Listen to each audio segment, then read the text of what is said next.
Tonight, as war rages on in Ukraine, its largest nuclear power plant is taken offline. Also, we speak to a sports economist about the potential benefits and downfalls of a downtown Saskatoon event center. Plus, a big boost for the province's children's hospital from a man with a big heart. This is CBC Saskatchewan News.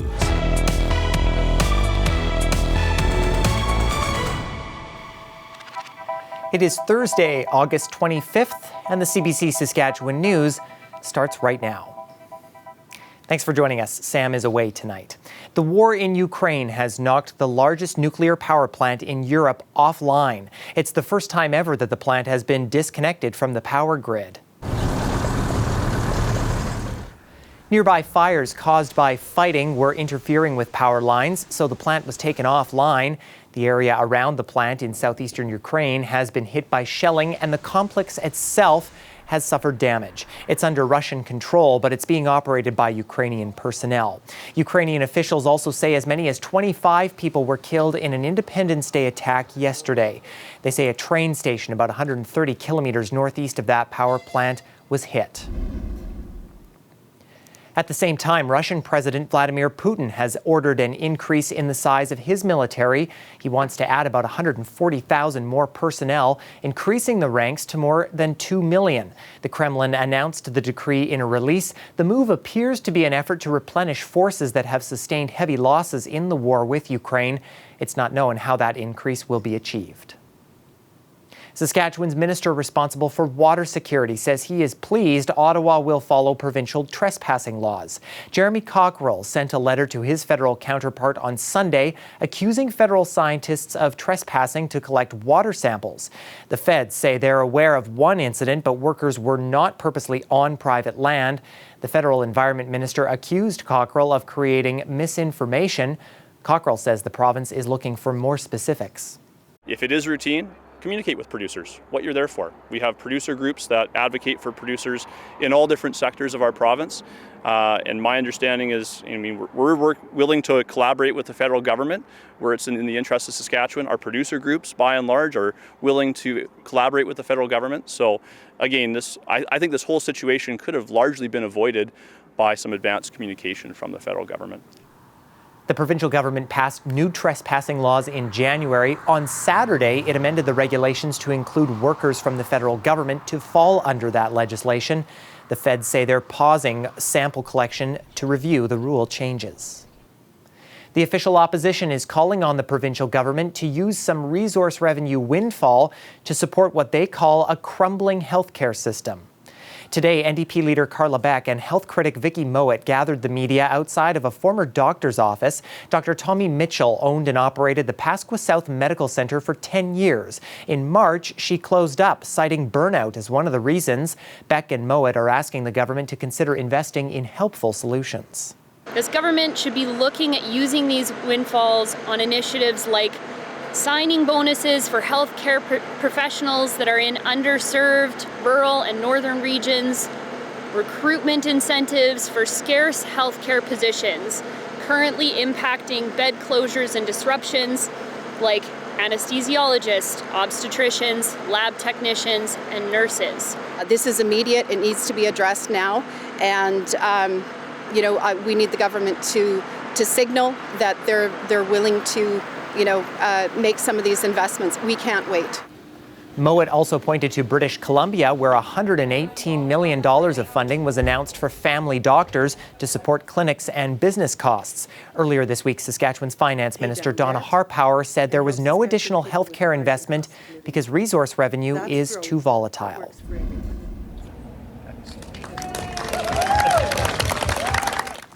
A new long-term care home is officially open in Meadow Lake, but it's not at full capacity yet due to a staffing shortage. The Northwest Community Lodge has 72 beds, but can only handle 48 for now. The rural health minister says they're aggressively recruiting more nurses both in Canada and abroad to fill the staffing shortage.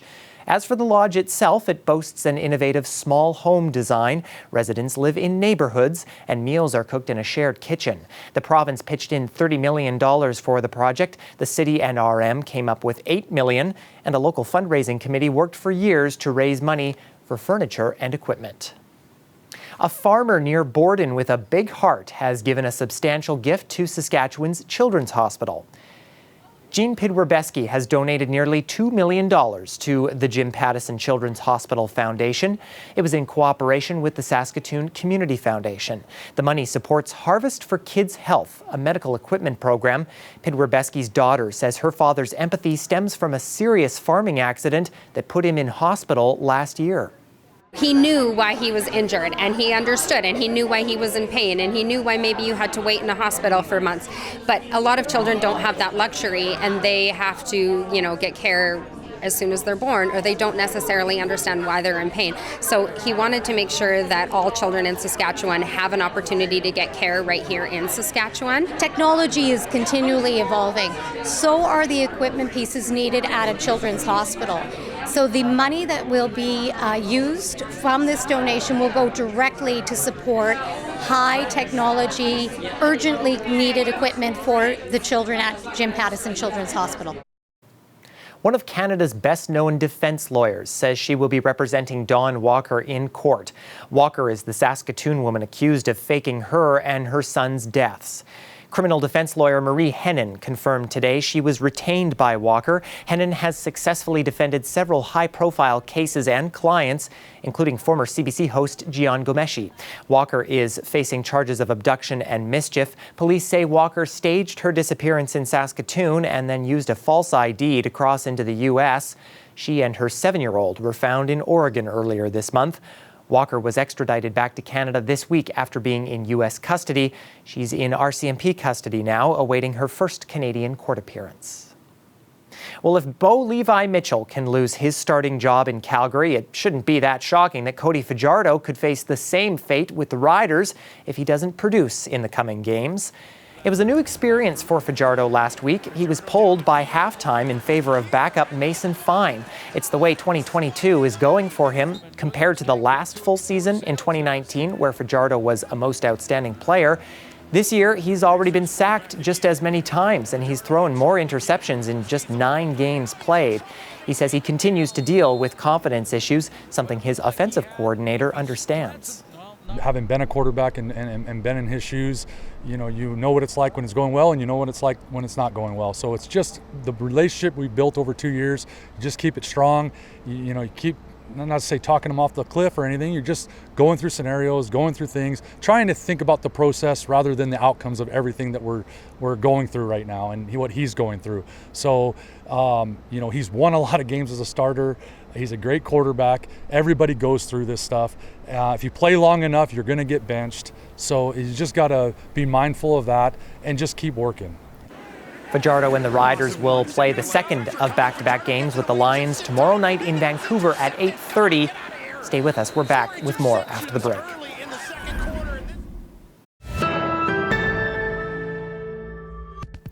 A potential downtown arena and entertainment district in Saskatoon is getting closer to fruition. Yesterday, the city of Saskatoon unveiled 2 potential locations for the long-discussed facility: the parking lot north of the Midtown Shopping Centre and the undeveloped city yards in the downtown's north. But this is far from a done deal. On Monday, Saskatoon City Council will consider a report that outlines the technical studies of each location, and if approved, it moves on to public consultation. Now, we know there are a lot of questions, so for some context, we're joined now by sports economist Moshe Lander in Calgary. Moshe, thanks for being here today. Hello. So first off, what would moving an arena from the outskirts of a city to downtown do for a city like Saskatoon? It would bring Saskatoon into the 21st century. So a lot of 20th century stadium and arena design was building it on the outskirts of town. And you created this behavior where everybody drove like lemmings all the way out to the outskirts of town. You have a massive parking lot, everybody attends the event, and then everybody turns around like a bunch of lemmings and drives back into town. And that's the extent of the way that the event worked. But when you bring it into the center of town, you now create the ability for people to enjoy pre and post game or activity festivities. And that's the type of thing that can create some sort of economic activity that leads to higher taxes, it leads to newer jobs, and it uses the land space much more efficiently than just leaving things on the outskirts of town.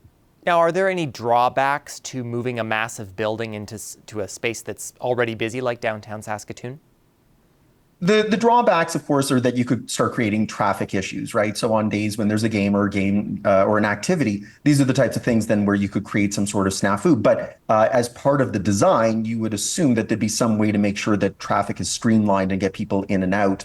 Having a bunch of people in one center location where they can go to local bars and restaurants or even just go home after is actually a lot of the positive end of things. And that's why the design in this century has been build where people are rather than where people aren't. And you capture a lot of that economic benefit without a lot of the economic cost, maybe a little bit of extra police activity to make sure crime doesn't go up and things like that when you have a lot of people concentrated. But beyond that, there's not a lot in the way of cost.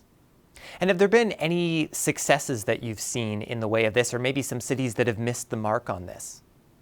So anytime that a city is going to build its arena or stadium downtown, usually it's going to be a success. The issue is always going to come down to how much public funds are going to be used to create that stadium or arena. And in that case, it's pretty unambiguous. If you use public funds, you're not going to see those public funds reap an economic benefit. It's just money that's going to go and never come back. Now, if taxpayers are okay with that, there's nothing wrong with that. But if taxpayers are being told that we're going to use your tax dollars to build this arena, and this is going to create this explosive engine of growth for Saskatoon, they're lying to you. And that's the type of thing where things can go sideways pretty quickly. And that's where you see failures happen, is that taxpayers end up, falling on the hook for a lot of that money and don't see that money come back to them. Now, when it comes to public feedback, which is something that this may be going to in the coming weeks here, what are the people in charge of this actually looking for from the public? Usually you hear from the public two basic arguments. One is, I don't want public funds used for this, and then they'll cite things like art galleries or other public infrastructure that doesn't necessarily justify that sort of expenditure, right? Or you'll hear people speak with their heart where they'll say, I just think it's a good idea because I just want to see Saskatoon shown off to Canada, shown off to the world, right? And so the people that are listening probably already have a preconceived idea as to what they want to do in terms of whether they're going to use public funds or what location they prefer. They're really just letting people have a chance to have their say, unless there's an overwhelming push for one side over the other, or unless there's an overwhelming push that we do or do not want to use public funds in this activity, it's very unlikely to sway those people that are listening. It's usually fairly evenly balanced. And so they just kind of walk away and say, okay, we heard what you had to say. You did have your say. And now we're going to go do probably what we wanted to do in the first place. And given all this, is there anything, any advice that you have for Saskatoon specifically as it looks to do this? There's a lot of good businesses in Saskatoon and in Saskatchewan in general. And there's obviously a lot of love for the local WHL team and for the various events that are hosted there. What I would say is that what the Saskatoon City Council should be looking at is, do those businesses want to stump up some cash of their own to be affiliated with a project that's going to help show off Saskatoon? It's a great way to avoid using public funds. So what I would say is that people in Saskatoon should be looking to their local businesses saying, if you really think this is a good idea, this is something you should get behind, and we will support companies that get behind something that we support. And it's a great way then that you eliminate a lot of that discussion about whether public funds should be used. And so, it's almost like you would expect then that the local media outlet should be going over to those businesses and saying, do you want to get involved in this, and how much do you want to stump up of the cost? Now, you are based in Calgary, and cities like Calgary and Edmonton already have public transit options, in some cases lots for the public, but Saskatoon currently doesn't have a lot of options. So how will this impact the downtown?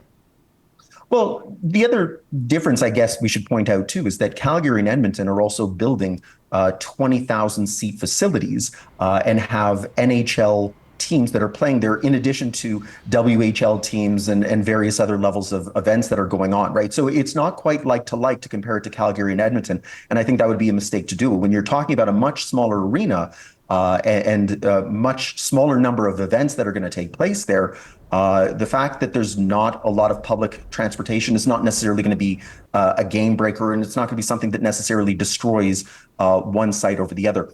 What the city can do, though, is that if they want to say, we're going to put public funds into something, there's never anything wrong with helping to build that type of public infrastructure. And so if they want to use things to try and help create, even if it's just shuttle options, that people can park over here and will shuttle you to here and back on a regular basis, that's the type of thing then that a city can get behind without a tremendous amount of cost and without a tremendous amount of loss of funds that aren't going to be recovered. All right, Moshe, thank you for your time today.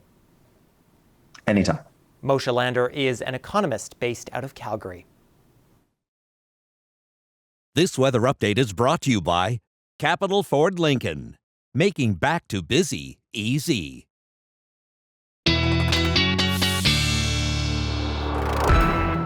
Meteorologist Christy Kleiman-Haga joins us now. And Christy, the bright blue sky, the nice warm day, even some nice light winds, all the ingredients for a perfect late summer afternoon.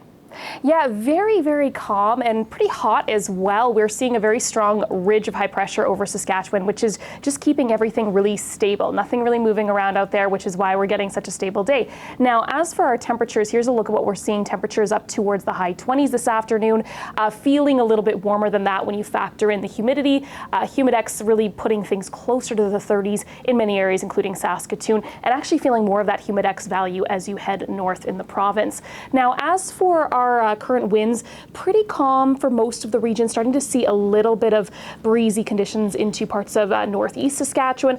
Looks like we will see a few more gusts through the next couple of days, but otherwise it is going to be a fairly quiet picture, at least for the rest of tonight. Now, you said it, Ethan, it's really quiet out there, not much going on our satellite and radar, little activity over into southern Alberta, but for Saskatchewan, you are still seeing that high pressure, so things are pretty clear, and that's allowing those temperatures to really warm up, especially in northern Saskatchewan, where you are seeing that heat warning in effect now for all of those areas you see in pink. Temperatures in that region just hitting the criteria of that 29 degrees during the day and staying warmer overnight as well, allowing that heat to build and build and build. So if you are in this region, you have been seeing this heat already. Temperatures will likely stay very hot again tomorrow before we start to see things moderate this weekend. That's when you'll see the heat break and temperatures will get a little closer to seasonal. So about one more hot day for you. In that region, you'll also see a little bit of smoke with fires nearby, but in terms of our weather picture for the rest of the province, seeing a little bit of change. We're going to start to see some systems rolling through starting tomorrow, bringing that risk of thunder showers into tomorrow afternoon across much of central Saskatchewan and southern Saskatchewan as well. So something to keep in mind. It will be a little bit more active tomorrow. I'm not expecting any severe storms, but still a little more action out there, and then some more showery weather on and off through the weekend. Now, all of our stagnant weather is thanks to a strong ridge we've seen in the upper atmosphere develop through late this week. Now, as we make our way through the next couple of days, starting to see that shift around. So you're going to see an influx of that cooler weather, giving northern Saskatchewan a break. And then next week, right back into that ridge, we're going to start to see that heat building again. And by Tuesday, Wednesday next week, we're going to be back towards those hotter temperatures near the 30s. Also seeing those winds again on and off through the weekend. You can see through tomorrow afternoon, some gusts about 40 kilometers per hour. Expect that to peak again about your day on Sunday as those thunderstorms start to pick up through the afternoon as well. So something to keep in mind, not quite as calm through the next couple of days as it is today. In Regina tomorrow, 26 degrees, again, some breezy conditions, the risk of thunderstorms, back up to 30 by Sunday and some showers. And again, next week, hot and pretty sunny as well in those 30s. And into Saskatoon for tomorrow, 27 degrees, temperatures pretty steady through the weekend. And then next week, as that ridge builds in, you're going to start to see those temperatures jumping up again. So we're getting towards the end of summer, but wow, that heat really sticking around. Ethan?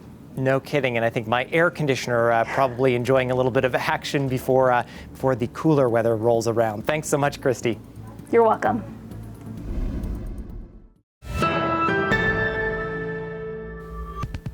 The province has designated the Lower Hudson House as Saskatchewan's 56th provincial heritage site.